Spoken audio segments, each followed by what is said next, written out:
Bismillahirrahmanirrahim. Assalamualaikum warahmatullahi wabarakatuh. Selamat pagi. Hari ini kita akan membahas tentang materi strategic procurement, di mana strategic procurement ini merupakan salah satu materi dalam supply chain management.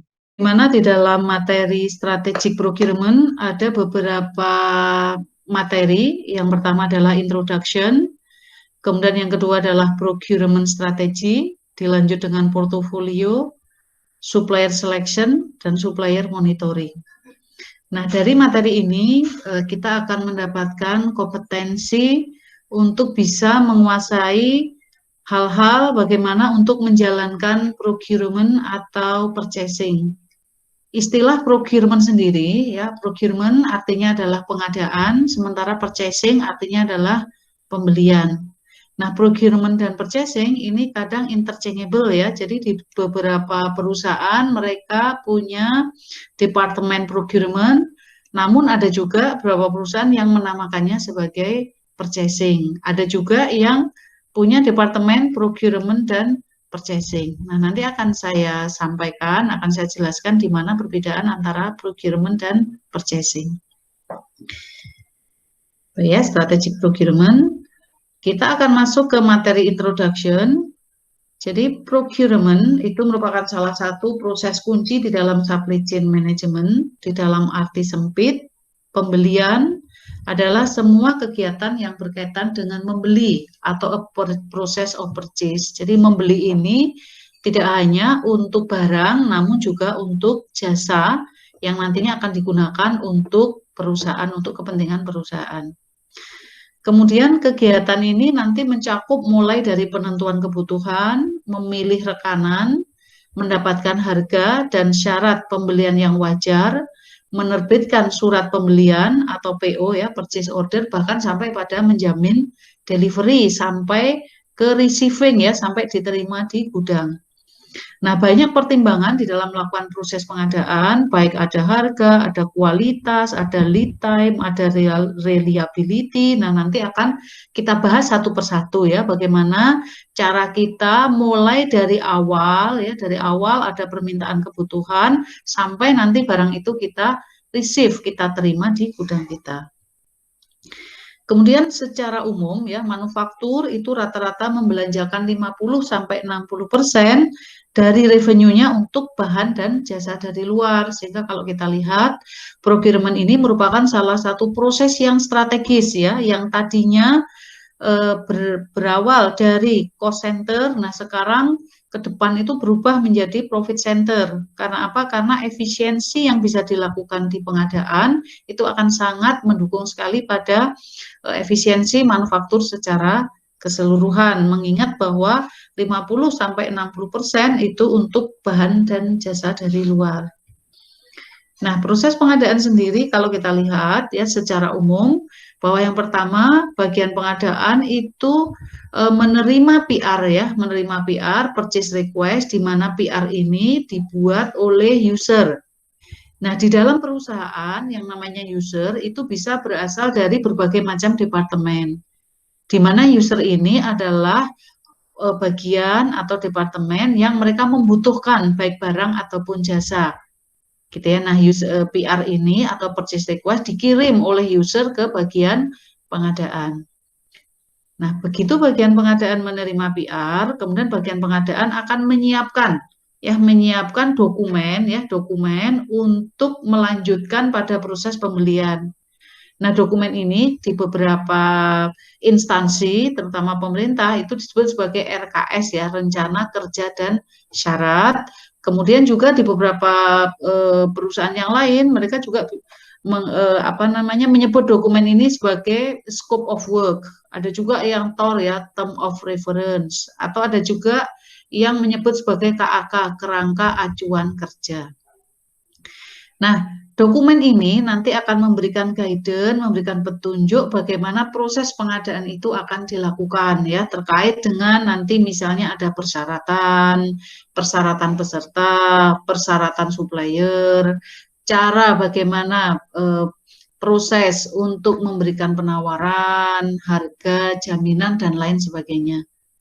Nah, Di dalam step yang kedua, orang pengadaan atau sering juga bahwa kalau pada nilai tertentu mereka membuat tim ya, mereka selain membuat dokumen, mereka juga menyiapkan owner estimate, yaitu estimasi owner, estimasi berapa harga ya, berapa harga yang nantinya akan diberikan atau akan dipakai sebagai panduan ya, panduan pada saat mereka akan membeli barang.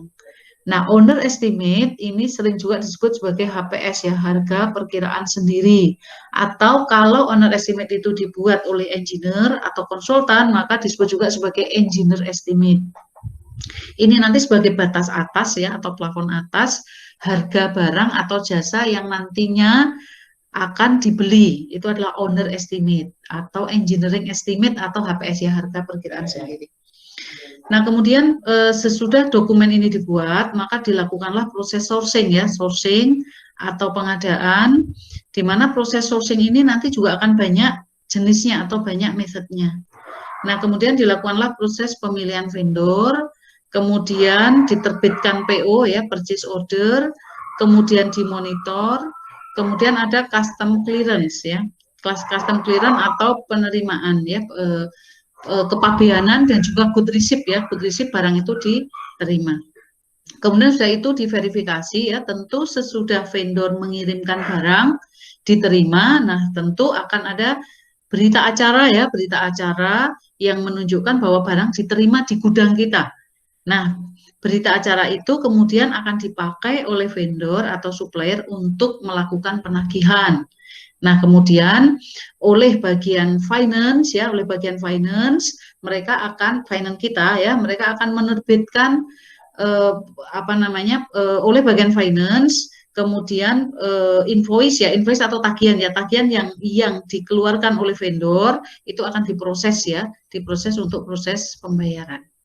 Itu ya, sehingga saya ulang lagi tadi bahwa begitu barang itu diterima ya, diterima di gudang kita, maka di gudang biasanya akan ada proses yang namanya proses untuk pemeriksaan apakah barang itu sesuai dengan PO-nya, apakah delivery order sesuai dengan purchase order. Kalau sudah sesuai, maka akan diterbitkan biasanya berupa bukti ya, bukti receipt atau di situ juga sering disebut sebagai berita acara hasil pemeriksaan barang. Nah, berita acara hasil pemeriksaan barang itu dipakai nanti sebagai bahan oleh vendor untuk melakukan penagihan.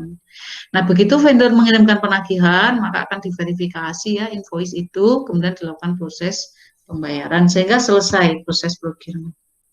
Nah, di beberapa perusahaan ya ada yang menyebut bahwa 1 sampai 4 ini adalah proses procurement.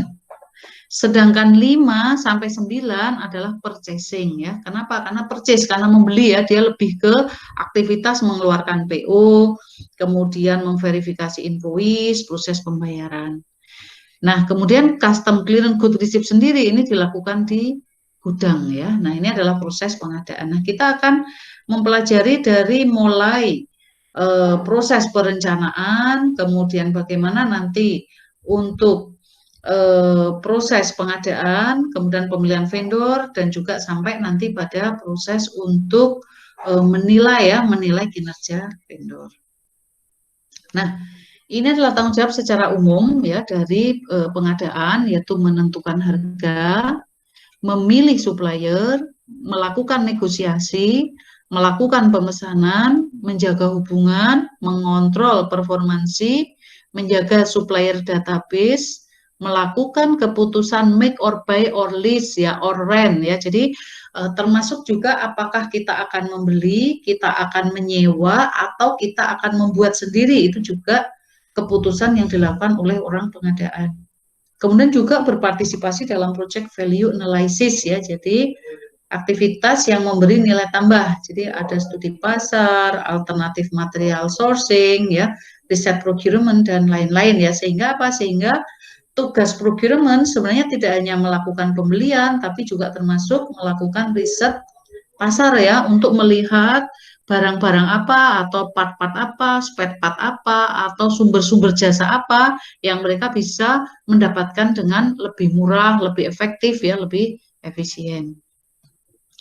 Nah, ini adalah specific responsibility atau aktivitas di dalam procurement dan purchasing department ya, procurement dan purchasing department, yaitu mendata ya berbagai macam informasi dasar, memaintain general purchase record, memaintain price record, memaintain part history record, memaintain stock and consumption record, memaintain record vendor, ya, kemudian juga memaintain file-file khusus dan juga memaintain file-file katalog ya, katalog atau file-file yang isinya di situ adalah tentang data-data dari part atau data-data dari supplier kita. Kemudian juga melakukan purchasing research ya, analysis, kemudian melakukan market study ya, melakukan material ya, studi material, make or buy ya, analisis harga, melakukan investigasi tentang sumber-sumber supply, melakukan visit ya, plan visit itu artinya kita datang ke pabriknya vendor ya untuk melakukan inspeksi, untuk melakukan audit gitu ya, untuk mengetahui seperti apa proses yang dilakukan di vendor ya. Kemudian juga termasuk mendevelop new supply source ya, mendevelop alternatif material, berpartisipasi di dalam value analysis dan juga termasuk juga mendevelop sistem pembelian yang berorientasi pada komputer atau pada aplikasi. Nah, itu adalah pendahuluan ya tentang bagaimana proses procurement secara umum dilakukan, apa tugas dan tanggung jawab dari procurement. Nah, next ya, saya masuk pada procurement strategi. Nah, di dalam procurement strategi, nah ini membahas tentang bagaimana cara kita melakukan pengadaan. Nah, untuk pengadaan ya, perusahaan membutuhkan sumber atau barang ya, sumber baik barang atau jasa dari bagian lain dalam perusahaan atau dari vendor ya, dari perusahaan lain. Nah, kebutuhan pengadaan itu bisa berupa barang, bisa berupa jasa ya, baik jasa borongan ataupun jasa konsultasi. Nah, cara pengadaan pun bisa berbagai macam ya, bisa beli, bisa buat, bisa sewa ya, ini adalah buy, ini make, ini rent atau lease, atau bahkan juga boleh bantuan antar unit ya dalam perusahaan itu. Nah, sumber pembelian bisa dari berbagai macam, bisa dari pabrik langsung ya, bisa dari agen, bisa dari toko, bisa dari supplier. Pembelian ini juga bisa dengan pembelian domestik ya, atau juga bisa dengan cara kita impor ya, bisa dari luar negeri sehingga ada lokal, ada juga dengan impor. Nah, di dalam pengadaan, nah ini memang di kita itu ada aturan-aturan ya, jadi ada pengadaan yang dilakukan oleh pemerintah dan juga ada pengadaan yang dilakukan oleh swasta. Nah, pembedanya apa? Yaitu dari sumber dananya. Kalau sumber dananya itu berasal dari APBN atau APBD, maka otomatis harus mengikuti aturan yang diberlakukan oleh pemerintah. Ya, jadi ada berbagai macam aturan. Yang terakhir adalah pada Perpres 16 tahun 2018. Nah, tapi kalau sumbernya bukan dari APBN atau APBD, maka memakai aturan yang didevelop oleh perusahaan itu sendiri. Nah, di dalam slide ini ya, ini adalah aturan Kepres yang sebelumnya ya, di mana sekarang sudah dilakukan revisi. Ya, ini adalah aturan Kepres ya, yang dulunya pada awalnya adalah Kepres 80 tahun 2003 ya, kemudian diperbaiki Perpres 54 tahun 2010, kemudian diperbaiki lagi.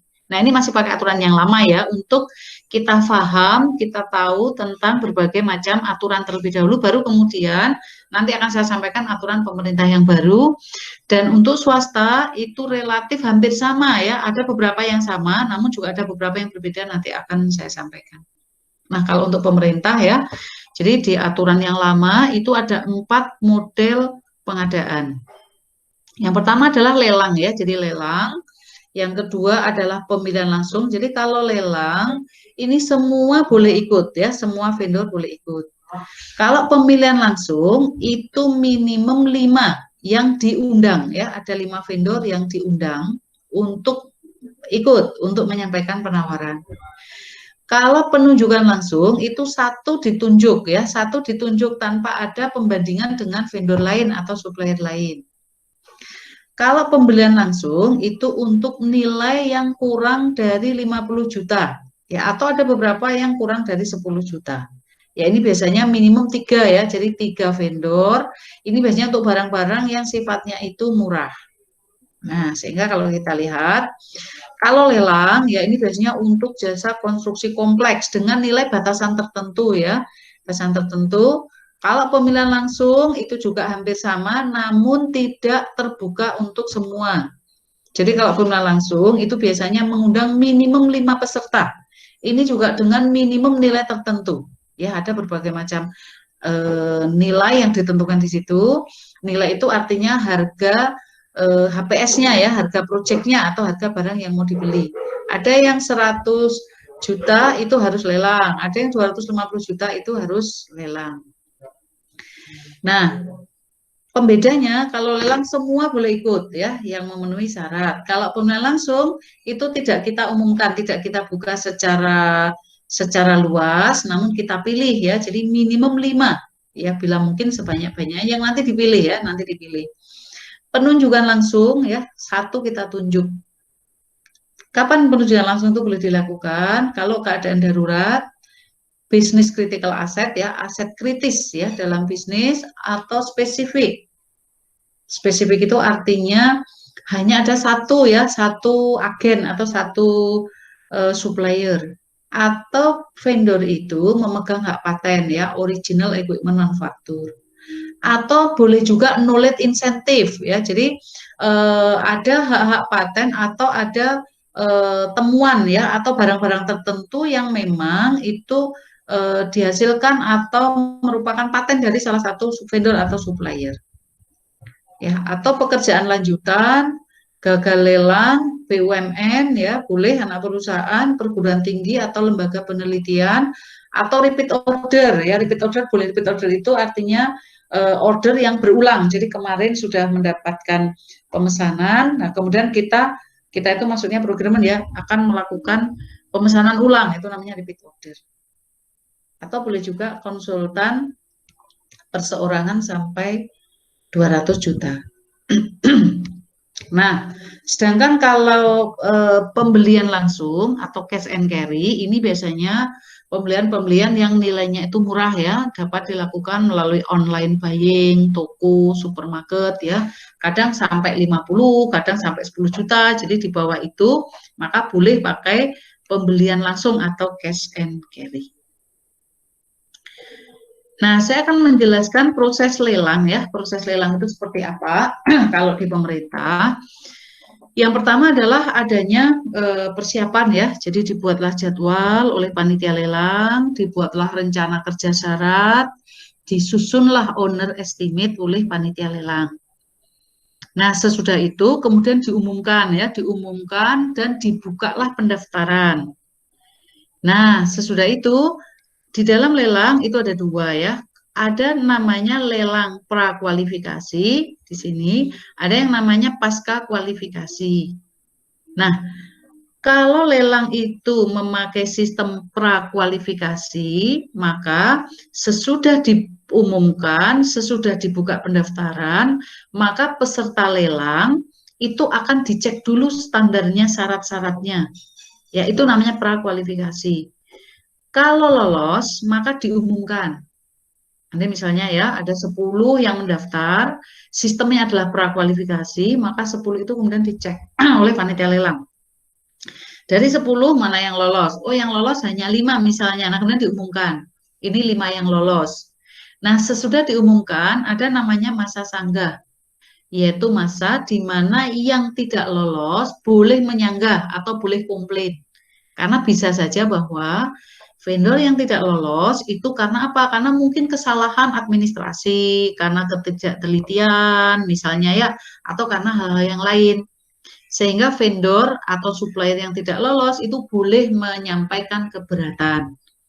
Nah, andai kata masa sanggah ini dibuka ya, dia sekitar 35 hari, andai kata sudah berakhir, kemudian ada yang menyanggah, yang kalah tadi mungkin menyanggah, dicek, kemudian ternyata sanggahnya adalah benar, maka yang menyanggah tadi bisa dimasukkan di dalam daftar calon peserta lelang yang lolos. Gitu ya, itu prakualifikasi. Namun kalau di dalam masa sanggah ada yang menyanggah ternyata sanggahnya tidak benar, ya otomatis vendor tersebut gagal ya, tidak bisa ikut di dalam proses selanjutnya. Nah, itu namanya prakualifikasi ya, prakualifikasi, sehingga vendor atau supplier yang mendaftar itu dicek dulu persyaratan administratifnya, dia masuk atau enggak. Yang masuk baru kemudian dikasih undangan. Itu kalau prakualifikasi ya.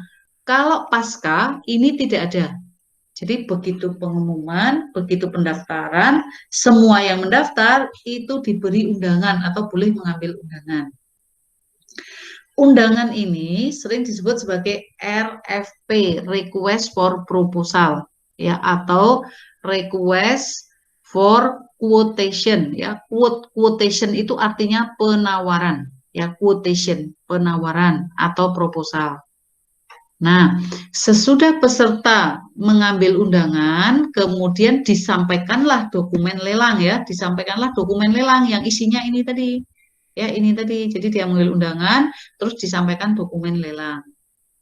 Nah, sesudah dokumen lelang itu diterima oleh supplier atau oleh peserta lelang, kemudian dengan jadwal yang sudah tertera di dalam dokumen, itu akan ada aktivitas yang namanya unwising. Unwising ini masih pakai bahasa Belanda, sampai sekarang masih dipakai ya. Unwising ini adalah bidder conference. Jadi peserta diundang untuk dijelaskan oleh panitia lelang ya. Jadi dijelaskan tentang apa isi dari ini, dari RKS ini. Jadi dijelaskan, oh ini adalah proyek misalnya ya, proyek pengadaan AC misalnya untuk satu kantor.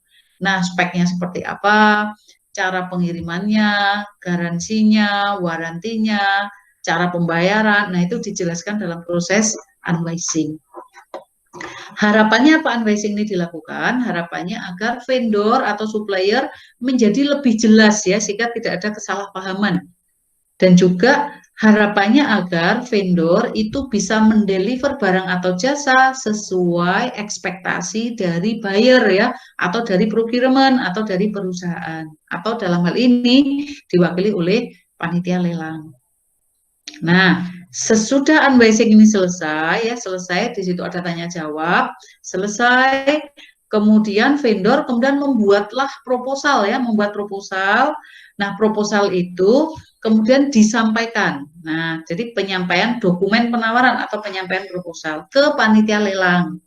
Nah, disampaikan, sesudah disampaikan, diterima, terus dibuka ya, dibuka proposal itu. Sesudah dibuka, kemudian dievaluasi, kemudian dilakukan negosiasi. Apa tujuan dari negosiasi? Agar harga yang disampaikan oleh supplier atau vendor itu bisa diturunkan, ya. Tidak hanya di harga saja, mungkin di dalam hal-hal lain ya, kaitan dengan penawaran dari vendor. Ya, mungkin waktunya, ya, mungkin kualitasnya, mungkin hal-hal lain yang mungkin bisa dinegosiasikan. Nah, kemudian sesudah negosiasi ditetapkanlah pemenang, calon pemenang ya, dan diputuskan. Baru kemudian diumumkan. Nah, sesudah diumumkan, nah disinilah bedanya ya. Jadi di dalam aturan pemerintah itu ada masa sanggah. Nah, ini beda dengan swasta. Kalau swasta setahu saya tidak ada masa sanggah ya. Jadi masa sanggah adalah masa tenggang waktu tertentu yang digunakan oleh panitia lelang untuk memberikan kesempatan bagi vendor atau bagi peserta lelang untuk melakukan keberatan atau melakukan komplain. Ya, siapa tahu bahwa ada vendor yang merasa bagus tapi ternyata dia kalah. Nah, itu boleh ya di dalam masa sanggah. Nah, kalau masa sanggah ini, di dalam masa sanggah ternyata tidak ada yang menyanggah, atau ternyata ada yang menyanggah, ya, ada yang menyanggah, maka sanggahan itu harus diproses. Ya, harus ada proses. Jadi ada komite yang dibentuk oleh tim lelang ini untuk memproses sanggahan itu. Andai kata sanggahan itu benar, ya, sanggahan itu benar, misal tuh ada vendor yang kalah, kemudian dia menyanggah, loh kok yang menang A misalnya. Nah, diproses, dicek ya oleh komite, ternyata benar, maka apa? Maka lelang ini akan gagal, diulangi lagi dari depan. Nah, itu ya, diulangi depan, nah, sebut terus begitu. Nah, andai kata di dalam 2 kali proses itu gagal, ya gagal kok. Jadi kalau ada yang protes ternyata gagal, ini kita nyatakan sebagai proses lelang ini gagal. Ulangi lagi, diulangi lagi, gagal lagi. Nah, kalau gagal 2 kali, maka boleh untuk melanjutkan ke atau untuk beralih ke pemilihan langsung. Gitu ya. Jadi itu way out-nya ya. Jadi tidak kemudian kalau gagal ulang, gagal ulang, nanti nggak selesai-selesai gitu ya. Nah, namun andai kata masa sanggah ini sudah terlewati, ya, katakan tidak ada yang menyanggah atau ada yang menyanggah tapi terselesaikan dan tidak mempengaruhi keputusan, maka ditunjuklah pemenang. Ya, baru kemudian keluar PO. Gitu ya. Nah, sehingga kita lihat proses lelang dari mulai persiapan, pengumuman, kalau pra, maka dia akan dievaluasi ya untuk persyaratan, diberi undangan, disampaikan dokumen lelang, unwising, disampaikan dokumen penawaran dari supplier ke panitia lelang, dibuka ya, dievaluasi, dinegosiasi, ditetapkan calon pemenang, diumumkan masa sanggah, kemudian penunjukan pemenang. Nah, untuk penyampaian dokumen penawaran itu ada 3 jenis ya, metode penyampaian dokumen penawaran. Yang pertama namanya satu sampul. Jadi satu sampul itu administrasi, teknis, harga masukkan dalam satu sampul terus dikirim. Evaluasinya mereka akan dievaluasi sekaligus, biasanya untuk pengadaan-pengadaan yang sederhana. Nah, yang kedua itu 2 sampul. Di dalam 2 sampul, sampul 1 itu isinya administrasi dan teknis. Jadi administrasi itu syarat-syarat kelengkapan ya, kelengkapan dokumen. Yang kedua itu teknis ya, teknis penyelesaian pekerjaan. Itu dimasukkan 1 sampul.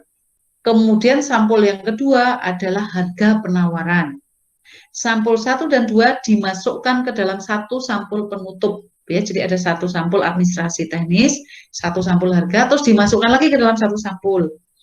Nah, ini namanya 2 sampul. Nah, nanti evaluasinya sampul 2 dibuka jika sampul 1 lulus.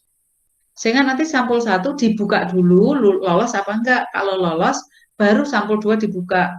Kalau sampul 1 tidak lolos, maka sampul 2 tidak dibuka. Itu namanya 2 sampul.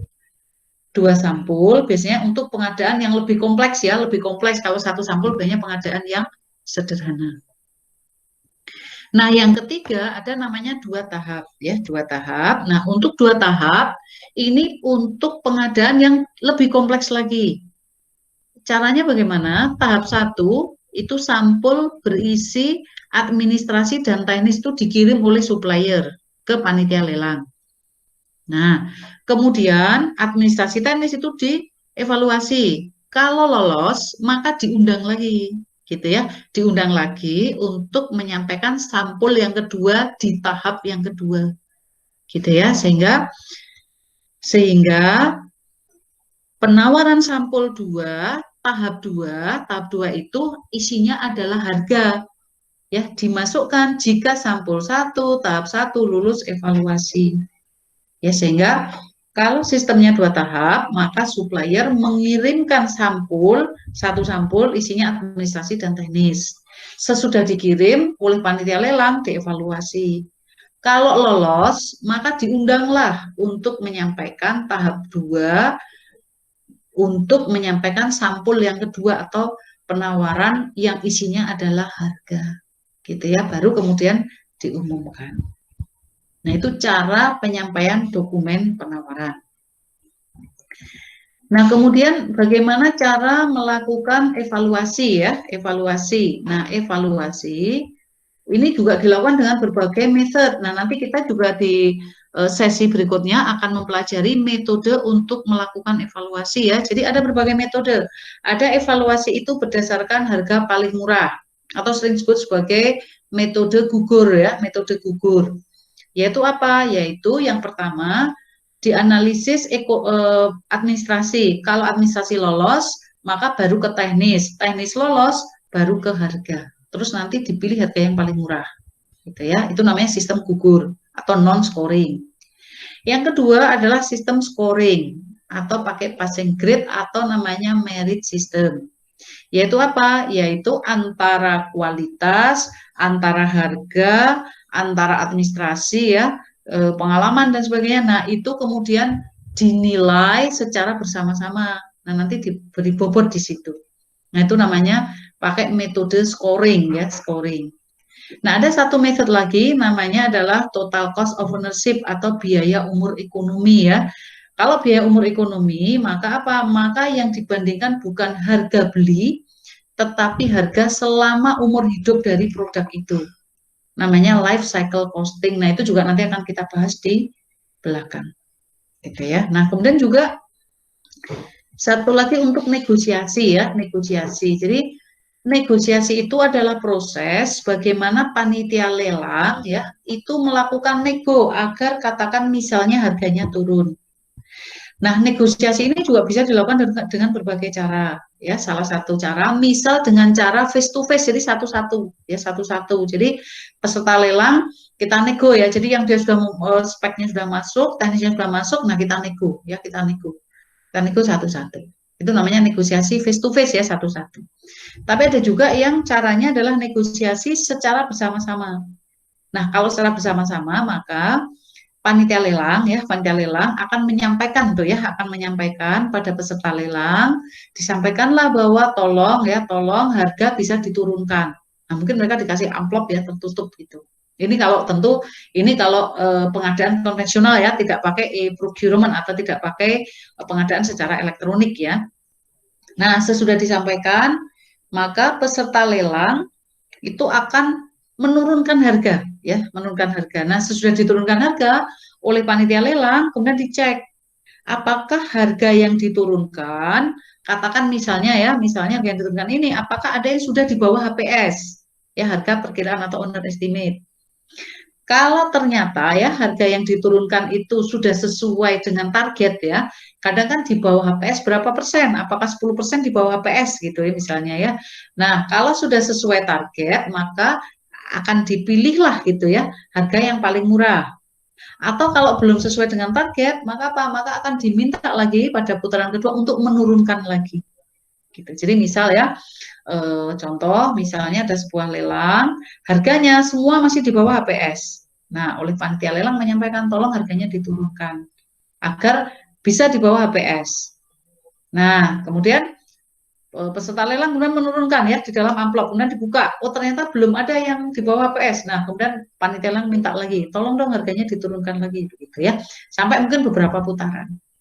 Nah, bagaimana kalau misalnya sampai pada 3 putaran, 4 putaran tetap tidak ada yang di bawah HPS. Nah, kalau tetap tidak ada yang di bawah HPS, ya lelangnya gagal ya, ulangi lagi dari depan gitu.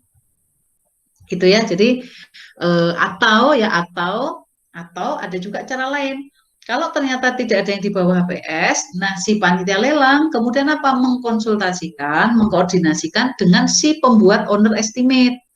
Jangan-jangan ada yang keliru gitu ya, jangan-jangan owner estimate-nya itu terlalu murah sehingga tidak ada supplier yang berani gitu. Nah, sehingga andai kata kemudian si pembuat owner estimate kemudian melihat, mengecek, oh ya ternyata keliru, misalnya ya, ternyata keliru, kemudian dilakukanlah perubahan owner estimate. Nah, sehingga dari yang penawaran tadi semuanya di atas HPS, begitu HPS sudah direvisi, HPS dinaikkan, ternyata dari vendor tadi masuk ya, masuk itu artinya ada yang di bawah HPS, ya berarti vendor itu adalah yang menang gitu. Namun andai kata si panitia lelang menanyakan pada si pembuat owner estimate ya, owner estimate kemudian si owner estimate melakukan evaluasi kemudian mengatakan oke, saya yakin owner estimate saya itu benar gitu ya, maka dan tidak bisa diubah, maka apa? Maka ya sudah lelangnya gagal gitu ya, gagal, ulangi lagi dari depan. Gitu ya, maka memang proses lelang ini biasanya lama ya, biasanya lama dan memang harus comply ya kalau itu, terutama untuk pengadaan pemerintah karena nanti akan menjadi subjek untuk audit ya, audit BPK, KPK dan lain-lain. Nah, Kemudian bagaimana yang dilakukan pemerintah pada saat sekarang? Nah, sekarang itu aturan. Nah, aturan yang tadi saya sampaikan yang seperti ini ya, seperti ini. Ada lelang, pemilihan langsung, penunjukan langsung, pemilihan langsung. Nah, ini dilakukan perbaikan ya, perbaikan aturan yaitu dengan Perpres ya, Perpres 16 tahun 2018. Nah, ini bisa di-download ya di Google ya. Di mana istilah lelang itu sekarang sudah diganti menjadi tender. Jadi ada istilah tender. Di mana Perpres ini mengatur tentang metode pemilihan untuk mendapatkan penyedia barang, pekerjaan konstruksi atau jasa lain. Nah, di dalam Perpres 16 tahun 2018 ya, kegiatan itu dibagi menjadi 4. Pengadaan barang, konstruksi, jasa konsultasi, dan jasa lain. Nah, sehingga di dalam prinsip tender itu dibagi menjadi 2 ya, jadi 4 tadi dikategorikan menjadi 2, yaitu untuk barang, konstruksi, jasa lain menjadi 1 aturan, untuk konsultasi menjadi 1 aturan. Nah, seperti apa aturannya? Kalau untuk kelompok yang pertama, jadi barang, konstruksi, jasa lain, itu ada 5 cara atau 5 prinsip dasar tender. Yang pertama pakai e-purchase ya. Jadi ini menjadi jauh lebih efisien ya, jauh lebih efisien. Karena apa? Karena pemerintah ya di sini sudah menggunakan aplikasi ya namanya e-purchase ya, di mana barang, pekerjaan konstruksi atau jasa lain sudah tercantum dalam e-katalog atau katalog elektronik. Sehingga kalau kita mau membeli barang, kita tinggal membuka ya, buka di situ sudah ada berbagai macam jenis barang beserta harganya. Ya, sehingga kita bisa memilih dan itu sangat fair ya, sangat fair karena semua orang sudah bisa melihat. Ini persis seperti di marketplace ya, seperti kalau kita lihat atau kita mau beli barang, kita bisa buka Topet ya, kita bisa buka Shopee misalnya, atau kita bisa buka yang lain ya. Kemudian yang kedua adalah pengadaan langsung. Dilakukan untuk barang konstruksi yang bernilai paling banyak 200 juta. Itu pengadaan langsung. Jadi di bawah 200 juta boleh pakai pengadaan langsung. Kalau penunjukan langsung itu untuk barang konstruksi dalam keadaan tertentu, aturannya bersama dengan yang tadi saya sampaikan. Kemudian yang keempat ada namanya tender ya, tender cepat dan tender. Tender cepat itu kalau spek dan volume sudah dapat ditentukan secara rinci. Pelaku usaha sudah masuk di dalam sistem informasi. Jadi sudah terdaftar ya, sudah terdaftar di dalam sistem informasi, sehingga apa? Sehingga bisa dilakukan tender cepat ya, karena di situ spek volumenya juga sudah tertentu ya, sudah jelas spek volumenya. Nah, ada juga yang sifatnya tendernya ini seperti lelang tadi saya sampaikan dia terbuka ya. Dilakukan dalam hal tidak dapat menggunakan e-purchase, pengadaan langsung, penunjukan langsung, tender cepat.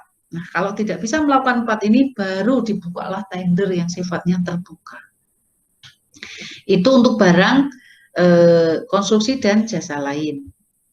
Nah, evaluasinya hampir sama ya, pakai sistem nilai atau merit, tadi pakai scoring tadi. Yang kedua, pakai biaya umur ekonomis yang nanti akan kita bahas di belakang ya. Jadi, memperhitungkan faktor umur ekonomi, harga, biaya operasional, biaya pemeliharaan, nilai sisa ya. Nanti akan kita hitung bagaimana cara kita memilih supplier dengan method biaya selama umur ekonomis. Yang ketiga, pakai harga terendah ya. Ini disebut juga sebagai sistem gugur ya. Digunakan untuk barang, konstruksi, jasa dalam hal harga menjadi dasar penetapan pemenang. Gitu ya. Sehingga evaluasinya masih sama ya, nilai atau merit, life cycle costing ya, penilaian biaya selama umur ekonomis, kemudian harga terendah. Nah, penyampaian dokumen kalau tadi yang saya jelaskan di awal, tadi secara fisik. Nah, kalau ini namanya, tadi kan namanya 1 sampul, 2 sampul, 2 tahap ya. Nah, ini sekarang dipakai nama 1 file. Digunakan untuk pengadaan barang konstruksi yang menggunakan metode evaluasi harga terendah, itu namanya 1 file. Yang kedua namanya 2 file. Ya, digunakan pengadaan barang, pekerjaan konstruksi yang menggunakan penilaian teknis tertentu. Yang ketiga 2 tahap. Ya, digunakan untuk pengadaan barang, konstruksi, jasa yang memiliki karakteristik satu, speknya belum bisa ditentukan dengan pasti. Memiliki beberapa alternatif penggunaan sistem dan desain teknologi yang berbeda.